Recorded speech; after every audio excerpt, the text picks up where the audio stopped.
Bueno, yo no veo que haya terminado. Es decir, yo diría, no se está impulsando un proyecto neoliberal, pero digamos las estructuras que se montaron entonces, pues yo diría que en términos generales ahí están.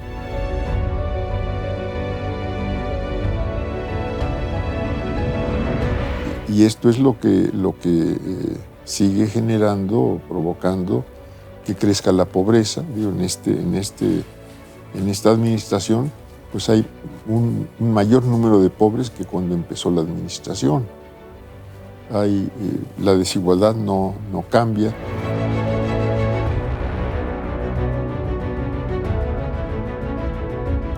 Entonces, yo diría, muchas de estas estructuras pues se mantienen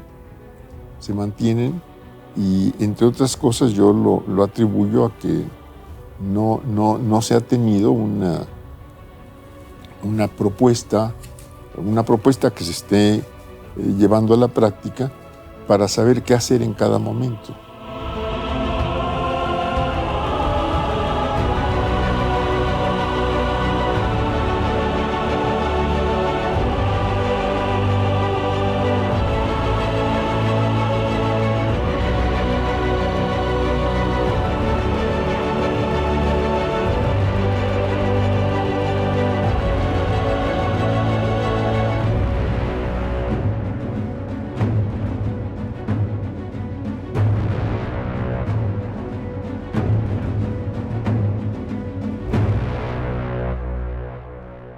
Muchas gracias, ingeniero, por recibirnos esta mañana aquí.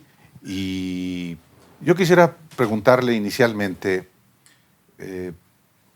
¿cómo ve el país en noviembre de 2021, después de una elección intermedia, después de 3 años del gobierno del presidente López Obrador, de la articulación de coaliciones electorales que como nunca antes se han formalizado, de manera particular en el caso del PRI, del PAN y del PRD, la situación económica, social, política de México? Me gustaría, en una pregunta así abierta, conocer su punto de vista para este trabajo. Mira, yo estoy preocupado porque veo que muchos problemas que veníamos arrastrando, pobreza, desigualdad, crecimiento económico, violencia, no solo no se han resuelto, no se han disminuido, sino que han aumentado con el transcurso del tiempo. Tenemos una pobreza muy alta, es decir, más alta que muchos otros países que podría uno considerar que están en peores condiciones que nosotros. Tenemos una enorme desigualdad de carácter social, unas grandes diferencias que no se cierran, que no se acortan. Tenemos una economía que crece con insuficiencia. Entonces a veces nos dicen que vamos a crecer más, a veces menos, pero pues de hecho todavía no superamos la caída del 2020, es decir, todavía no llegamos a los índices del 2020 y tenemos una situación de violencia, y lo juntaría yo, violencia, control de territorios por parte de la delincuencia, tráfico de drogas, de personas, en fin, todo lo que ahora se llama el crimen o la delincuencia organizada, que pues ahí está, es decir, no solo ahí está, sino que crece, y yo no veo que esto esté en la práctica disminuyendo. Esto es cosa de encender el radio y escuchar cualquier noticiero, mañana, tarde, mediodía, de tomar cualquier periódico, cualquier revista que trate de temas políticos, sociales, de actualidad, y vemos que las cosas pues están en el mejor de los casos difíciles. y no se ven soluciones a los que podemos llamar grandes problemas nacionales. La calidad de los servicios de educación, no hablo ya mucho de lo de salud, que pues traemos la pandemia y el sistema de salud es deficitario, como es el educativo. Pues el Estado, no el gobierno, sino el Estado, pues no cumple satisfactoriamente sus funciones de recaudación, de realización de obra pública, de brindar seguridad a la gente, de ofrecer trabajo. Tenemos altas tasas de desocupación,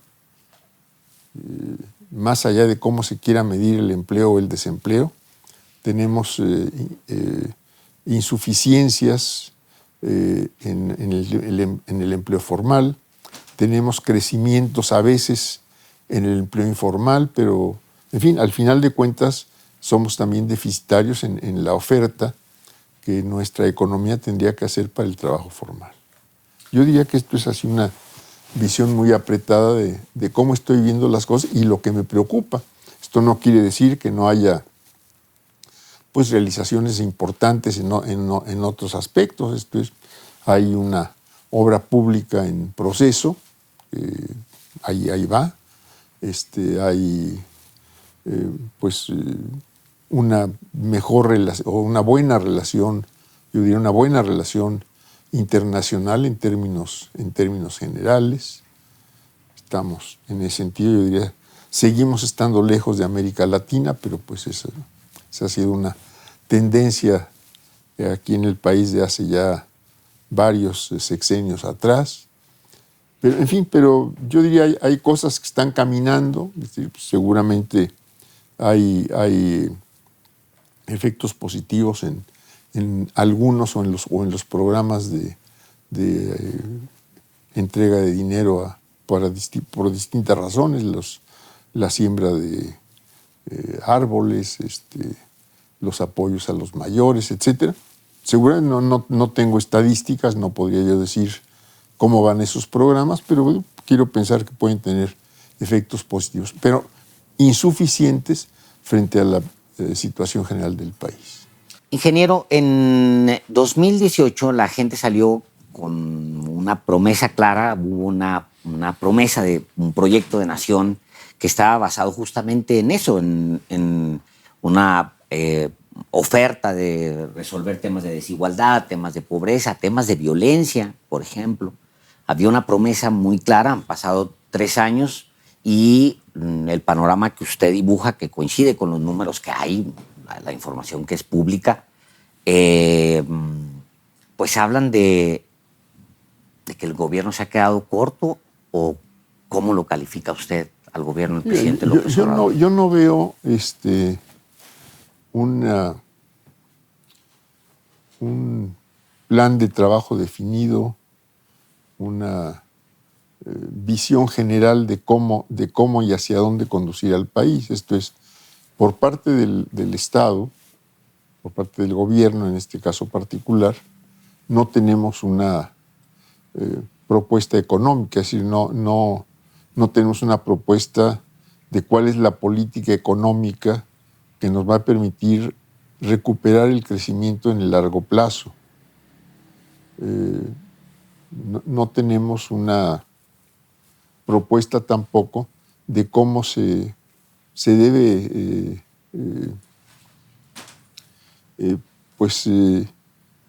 cómo se deben enfrentar ciertos problemas, ciertos temas. Yo diría la educación. Esto es, en educación tenemos, yo diría, primero los ciclos obligatorios de acuerdo al mandato constitucional, que va desde el jardín de niños, la primaria, la secundaria y la media superior, que es la preparatoria. Bueno, tampoco tengo las cifras en la mano, pero yo podría decir la primaria está razonablemente cubierta, con grandes diferencias en su calidad. y por lo tanto en sus resultados. Pero digamos, está cubierta. Jardín de niños, pues yo creo que debemos andar a la mitad. En la secundaria hay una gran deserción. En la preparatoria, pues ya no llegan todos los que tendrían que llegar, si llegan muchos menos que los que llegan a secundaria. Y esto se supone que son ciclos obligatorios, es decir, por los que tendría que pasar todo mexicano. Bueno, pues el Estado hasta hoy y la sociedad, yo diría juntos, han sido incapaces para realmente universalizar estos ciclos de la educación. Y no veo hasta este momento ninguna propuesta definida de cómo vamos simplemente a universalizar una primaria de calidad, para no hablar de los demás, para evitar deserciones, etc. Tampoco veo, hay compromisos internacionales que tienen que ver con el cambio climático, están los objetivos del desarrollo sostenible. Vamos rezagados respecto a, son 17, y vamos rezagados prácticamente respecto a todos. Tampoco veo una propuesta en donde se nos diga, pues aquí está un plan para enfrentar el cambio climático, o para poder satisfacer y cumplir el compromiso internacional suscrito por el Estado mexicano respecto a los objetivos del desarrollo sostenible. Tampoco hay una propuesta clara, que me parece sería indispensable en estos momentos, respecto a la transición energética. Hay una iniciativa, no la voy a desmenuzar ni mucho menos, no la he estudiado con ese detalle, pero bueno, pues ahí se está planteando que el Estado mexicano se haga responsable de la transición energética. ¿Qué quiere decir más energías limpias, etcétera, etcétera? Bueno, no tenemos un plan, no tenemos esto que pueden llamar hojas de ruta de cuál puede ser la transición energética. Esto es que, ¿cómo vamos a llegar a que el Estado cumple? Yo diría que en términos generales está cumpliendo, de suministrar energía eléctrica o energía a todo el país y a todo el territorio nacional y a toda la población. Yo diría eso está razonablemente cubierto, pero no sabemos qué va a pasar con las plantas termoeléctricas, o cómo vamos a impulsar más las energías limpias, o si vamos a recurrir a las nuevas fuentes que existen, por ejemplo, en las corrientes marinas, en fin, no tenemos una claridad de por dónde conducir la transición energética, o cómo vamos a lograr, por ejemplo, que en el caso del transporte, pues utilicemos más híbridos, gasolina, electricidad, más híbridos, hidrógeno, electricidad, en fin, es decir, no hay una propuesta, no se sabe qué se quiere hacer para realmente cumplir con estos objetivos. Me parece que esto sería indispensable en cualquier país y en cualquier estado para poder cumplir en cuestiones básicas hacia el conjunto de la población. E incluso en cumplir, en este caso, compromisos internacionales que el país ha suscrito. Falta hoja de ruta, falta proyecto, menciona. Yo diría que una cosa, si algo que ha estado faltando desde hace mucho en el país, es en realidad el establecimiento de un sistema real de planeación nacional. Esto es, se formulan cada inicio de sexenio, en los primeros 6 meses del sexenio, el Plan Nacional de Desarrollo. En esta ocasión, en este sexenio, también se elaboró. Yo aquí preguntaría si ustedes saben qué se ha cumplido o qué no se ha cumplido del Plan Nacional de Desarrollo de este sexenio. Y de los anteriores puedo decir que están en algún buen cajón con muchas telarañas, porque no, es decir, nunca hemos conocido en un informe presidencial o en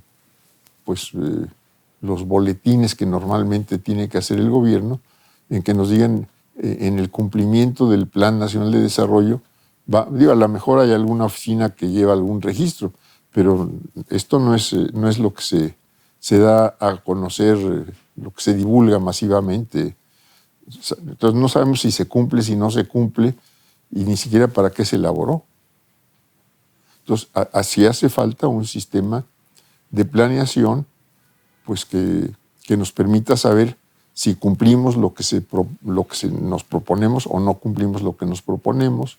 Si hay avances, bueno, pues qué estimuló ese avance para aprovecharlo o dónde estuvo el impedimento para cumplir una meta determinada y quién tiene responsabilidades.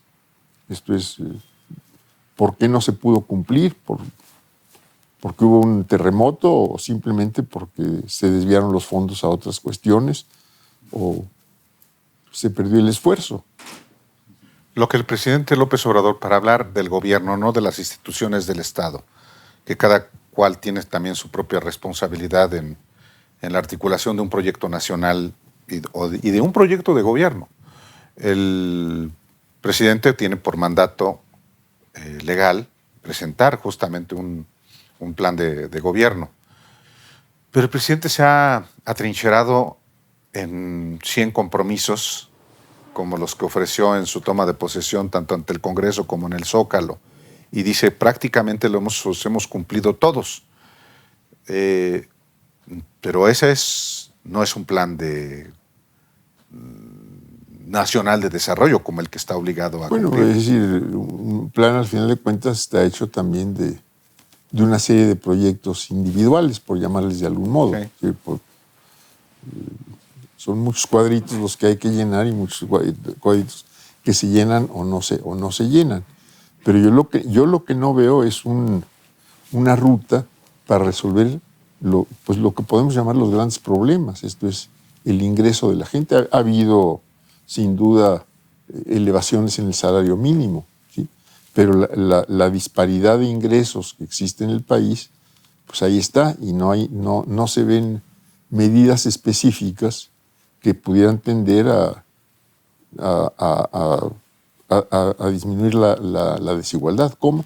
Pues con trabajo formal, con un sistema de seguridad social realmente universal, que incluye, entre otras cosas, un sistema de salud también universal, y no solo lo universal o la universalidad, sino la calidad. Esto es, hay que universalizar también las calidades. Y digo calidades porque pensamos en educación, pensamos en seguridad. Son sistemas donde tiene que haber participaciones conjuntas tanto del Estado como de la sociedad. Salud, evidentemente. Se tienen que revisar todas las cuestiones de pensiones, que pues hay muchos señalamientos de que están generando ya una carga o pueden generar una carga difícil de enfrentar. Yo no conozco este tema, pero vamos, son de las cuestiones que tendrían que estar presentes en el debate político nacional. Quiero remontarme a la historia de la que usted es protagonista fundamental. Y digo a la historia reciente de manera particular desde 1988 y bueno, desde antes. Advirtiendo desde entonces, estamos hablando de inclusive previo a la fundación de la Corriente Democrática y después del Frente Democrático Nacional y lo que va venido ocurriendo con esta lucha, la búsqueda de instaurar en México un proyecto nacional incluyente, transformador. Yo recuerdo específicamente en el 94, ingeniero, un discurso en el que usted advertía que en esa coyuntura, pasado el 88 y todo lo que pasó, en la coyuntura del 94 advertía usted que si no se le ponía un freno a lo que estaba en curso en ese momento, pues que era la construcción del gobierno, del proyecto neoliberal, pues iba a costar mucho trabajo desmontar y que iba a llevar generaciones, iba a ser muy difícil poder enfrentar lo que venía. ¿Cómo ocurrió? Me refiero a cómo ocurrió, a que aunque hubo alternancia por la vía del PAN, finalmente el mismo modelo económico se instauró. ¿Eso terminó en el 2018 o no, ingeniero? Bueno, yo no veo que haya terminado. Es decir, yo diría, no se está impulsando un proyecto neoliberal, pero digamos las estructuras que se montaron entonces, pues yo diría que en términos generales ahí están. O sea, y esto es lo que sigue generando o provocando que crezca la pobreza. Digo, en esta administración, pues hay un mayor número de pobres que cuando empezó la administración. La desigualdad no cambia, la economía tampoco crece a los ritmos que requiere la satisfacción de todas las necesidades de la población, en trabajo, en ingreso, en la diversificación de la propia economía, es decir, tampoco la estamos viendo en esos términos. Entonces, yo diría, muchas de estas estructuras pues se mantienen y, entre otras cosas, yo lo atribuyo a que no se ha tenido una propuesta que se esté llevando a la práctica para saber qué hacer en cada momento. Salinas provoca un cambio muy profundo. Salinas, impulsado desde afuera, lo que él hace todo absolutamente, sienta al PAN y genera un cambio que hasta la fecha lo estamos padeciendo. Lo que está pasando hoy en México, ingeniero, difícilmente va a cambiar. Estos 3 años marcan la ruta de trabajo de López Obrador y los siguientes 3 años van a ser casi iguales. Y así nos va a encontrar 2024. ¿Se quedó corto el presidente López Obrador? ¿Qué le faltó? Bueno, yo no sé si vayamos a estar iguales o con las mismas tendencias positivas o negativas de aquí a 3 años. Yo no podría afirmarlo.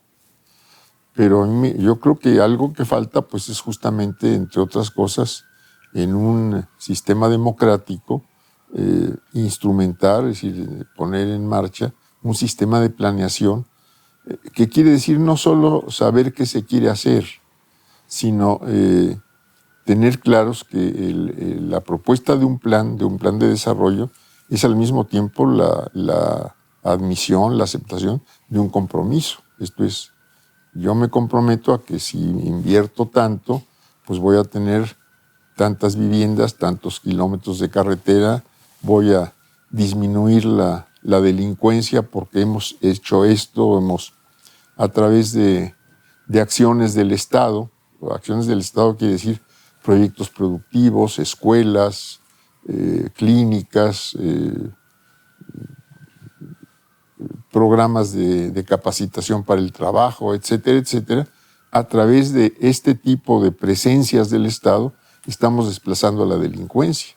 Esto es, ya no hay vacíos que no estén llenos por parte del Estado y de la sociedad, que tienen que ir juntos en este caso. Entonces, si la acción del Estado en un territorio que hoy está controlado por delincuencia, pues llega mejor seguridad, llegan carreteras, llegan proyectos productivos, llega trabajo formal, llegan clínicas, escuelas, etcétera, pues eso desplaza a la delincuencia, automáticamente desplaza a la delincuencia. Pero eso requiere de un trabajo ordenado en tiempo, ordenado en los recursos que se le aporten para poderlo realizar. Recursos, dinero, humanos, tecnológicos, etcétera, etcétera. Es decir, todo esto tiene que ir de la mano, del brazo, para realmente cumplir una función de desplazar a algo malo, indebido, nocivo, por algo bueno. Posiblemente el país pueda mejorar o empeorar en términos de desigualdad, de pobreza, de seguridad, pero el presidente López Obrador no va a cambiar lo que está haciendo.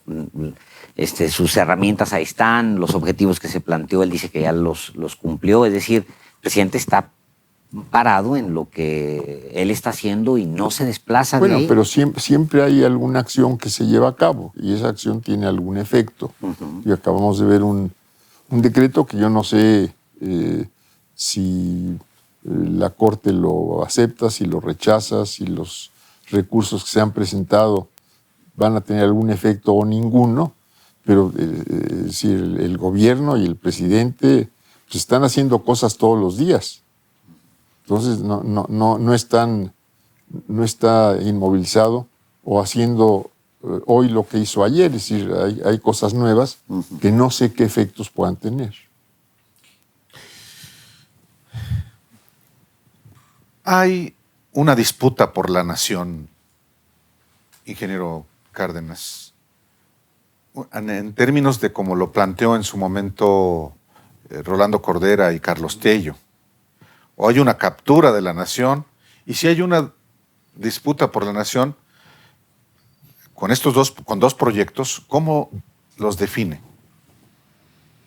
Mira, yo creo que pues uno es el proyecto que está vigente desde principios de los 80s. El neoliberal.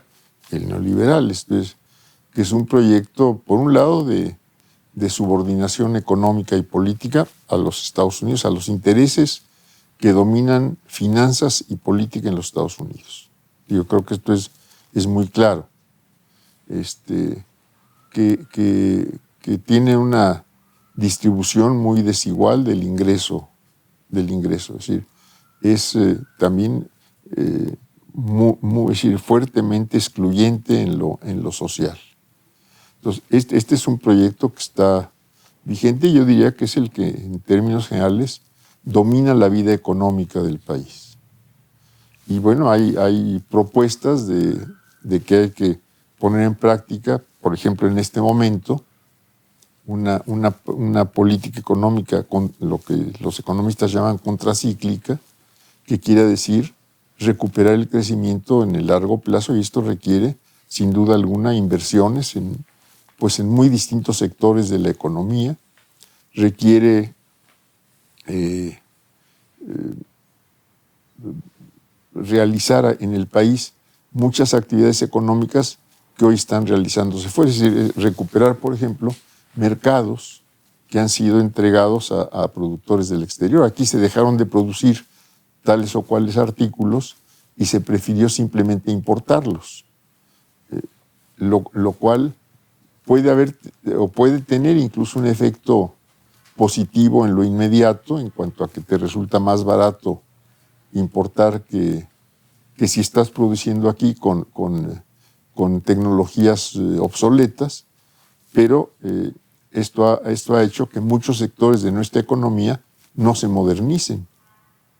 Es decir, que no haya inversión para modernizar nuestra propia economía. Entonces, todo esto habría que decir, no podemos ir de absolutos, bueno, vamos a borrar esto de un día para otro, pero cómo lo sustituimos o cómo aprovechamos lo que hay para también aquí desarrollar ciertas actividades con ventajas que tiene el país.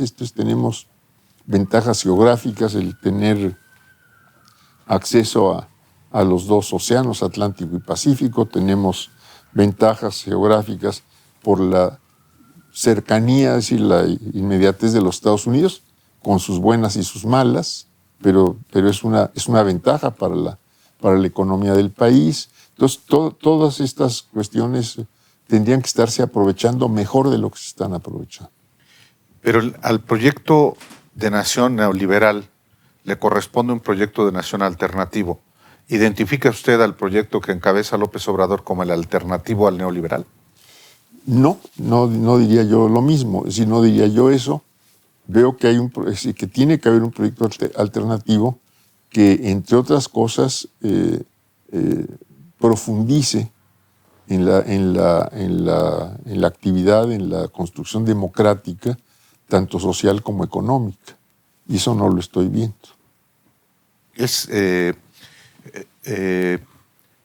Un poco va en el sentido de lo que usted ha dicho, no veo un gobierno de izquierda. Pues a mí, como sabes, no me gusta mucho la geometría en estas cosas, porque pues puede querer decir mucho o puede no querer decir nada. ¿Sí? ¿Cuáles son los contenidos? ¿Sí? ¿Qué propuesta económica? ¿Qué propuesta de sociedad? ¿Qué instituciones políticas se van a fortalecer, a desaparecer, a impulsar?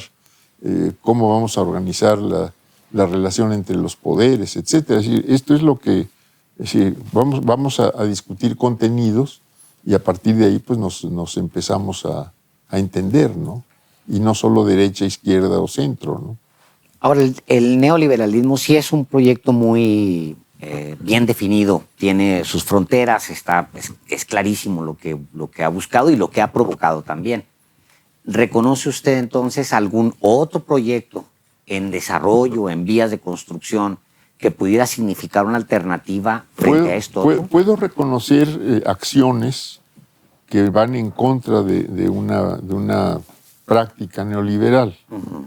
Las puedo reconocer. No encuentro una propuesta general, un proyecto general que esté instrumentándose conscientemente para echar abajo y modificar las condiciones que impone el neoliberalismo para abrir más, es decir, para abrir democráticamente la sociedad, para tener una economía que favorezca más al país y no solo hacia afuera, o no principalmente hacia afuera, donde puedan compartirse beneficios dentro y fuera, donde podamos tener más actividades que impulsen desarrollos regionales, que no los tenemos, que impulsen crecimiento de ciertos sectores donde podemos tener ventajas comparativas, como se dice, por las condiciones mínimas del país, por los recursos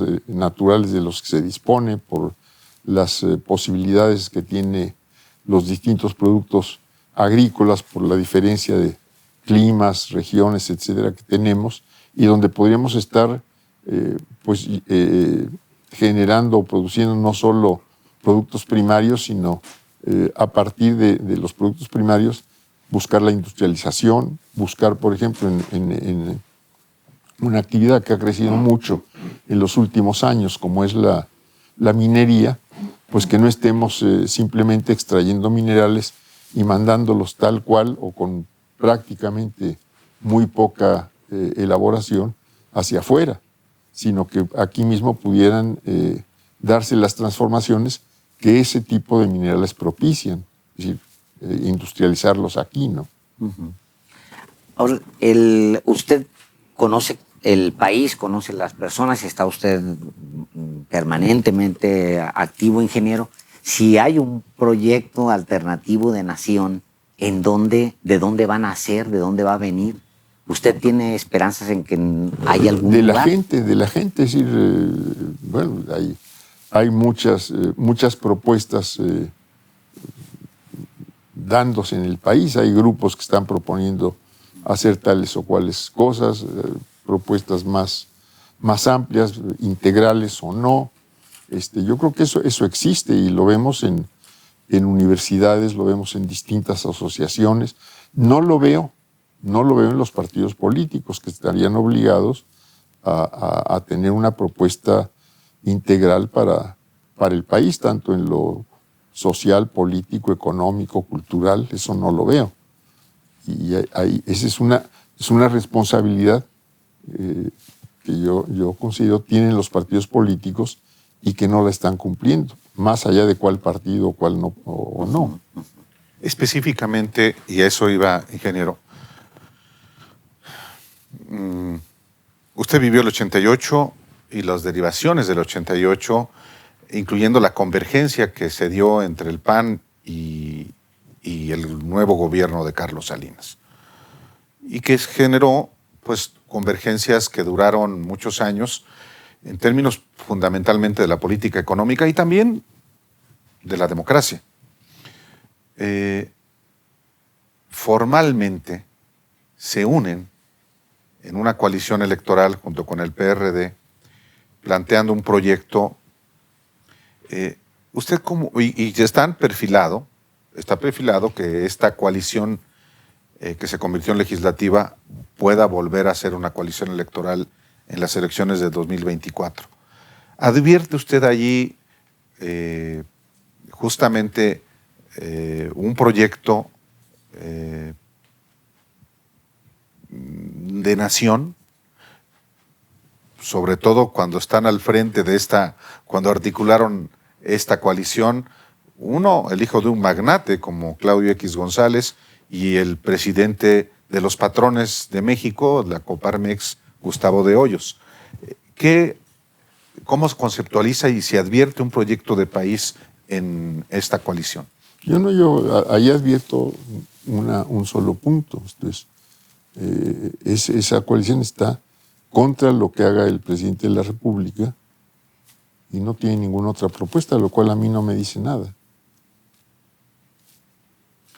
¿Qué le dice que el hijo de un empresario poderoso que ha estado siempre sentado con Salinas y con el resto de los presidentes que vinieron después haya articulado justamente a bueno, lo que partidos? me dice es que está activo, que es muy movido y que tiene todo el derecho a hacer el trabajo político que él quiera hacer.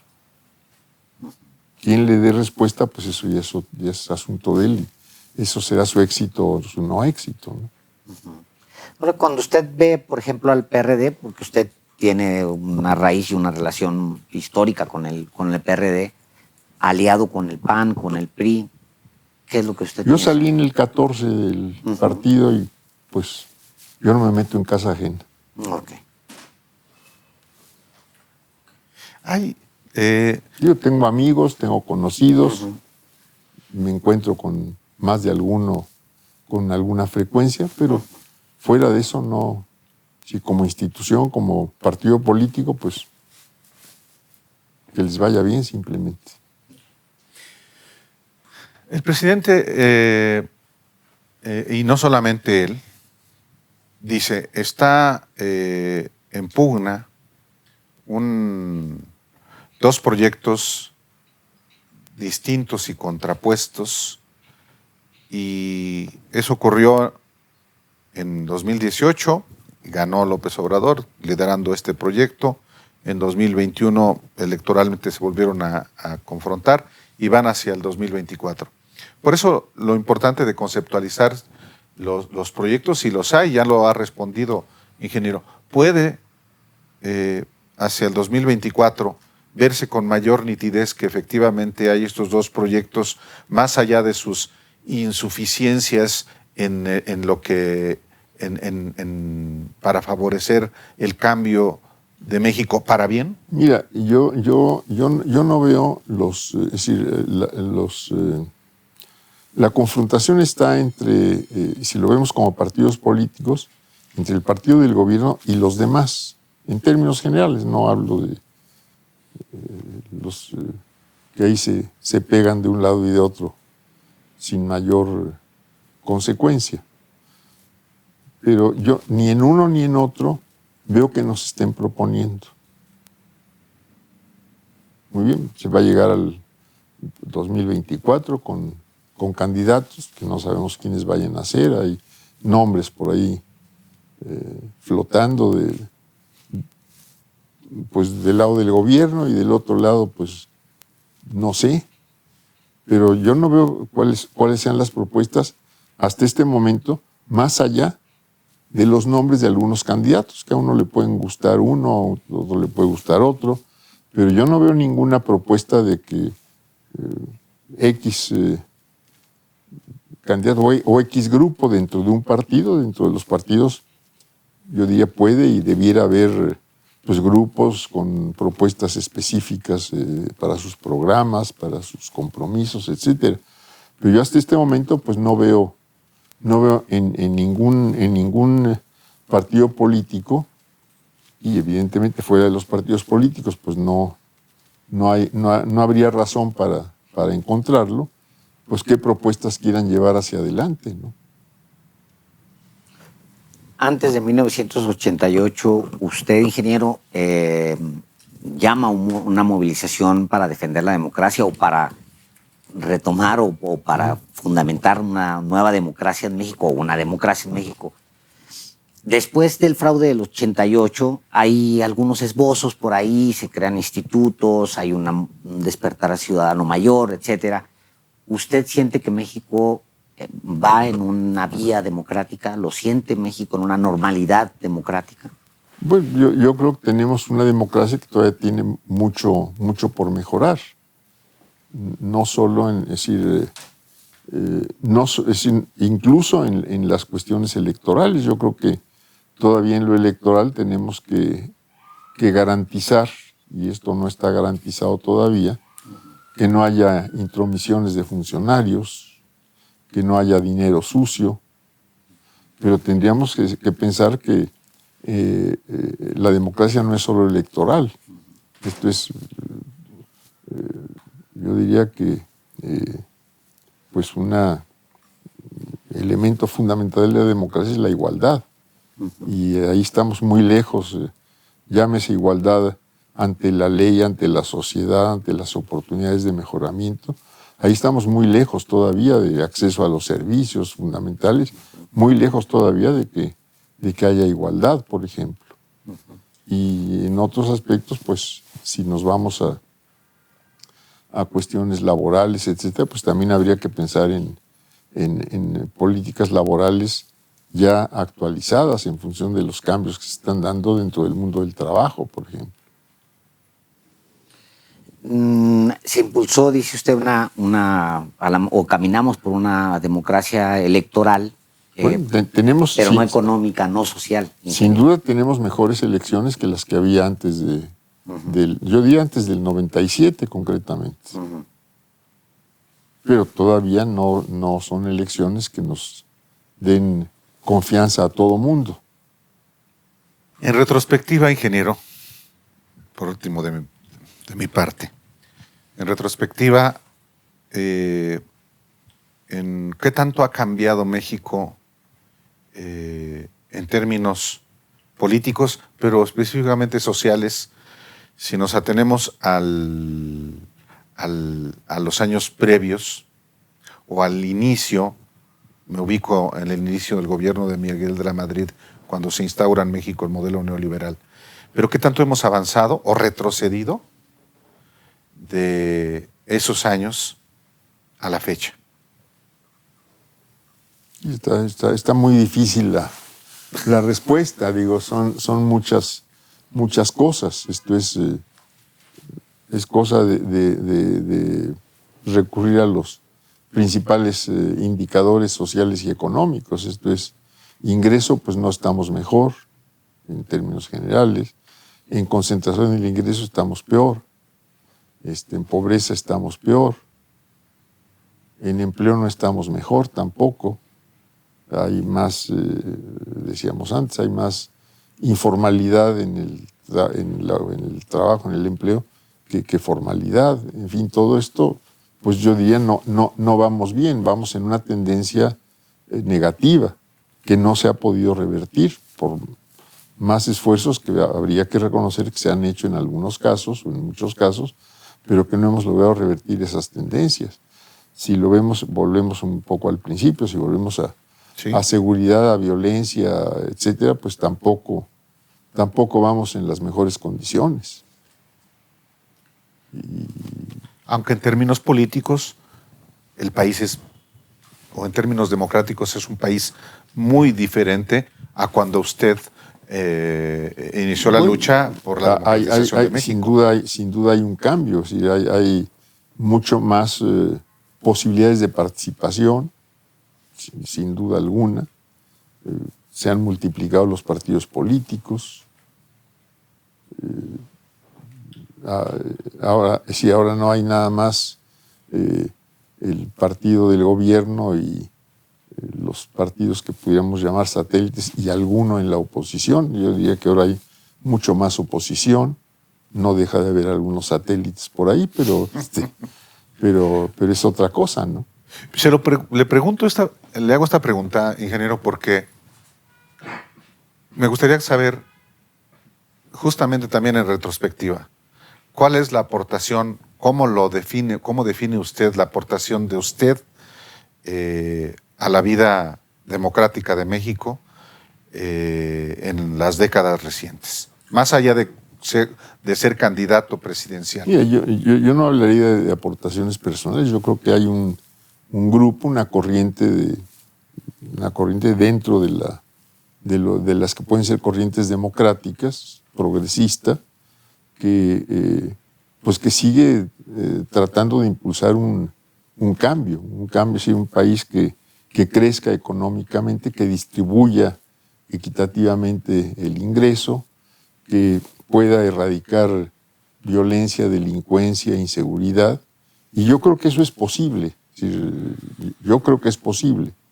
Pero hay que hacer las cosas, pues primero con un propósito claro y de manera distinta a como se han venido haciendo, y no por hacer crítica o no hacer crítica de lo actual, sino simplemente porque no estamos viendo resultados pues suficientemente satisfactorios en muchas cuestiones fundamentales.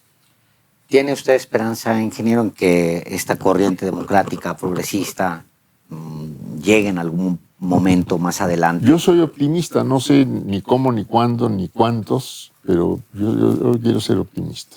Que un cambio positivo se va a dar para el país.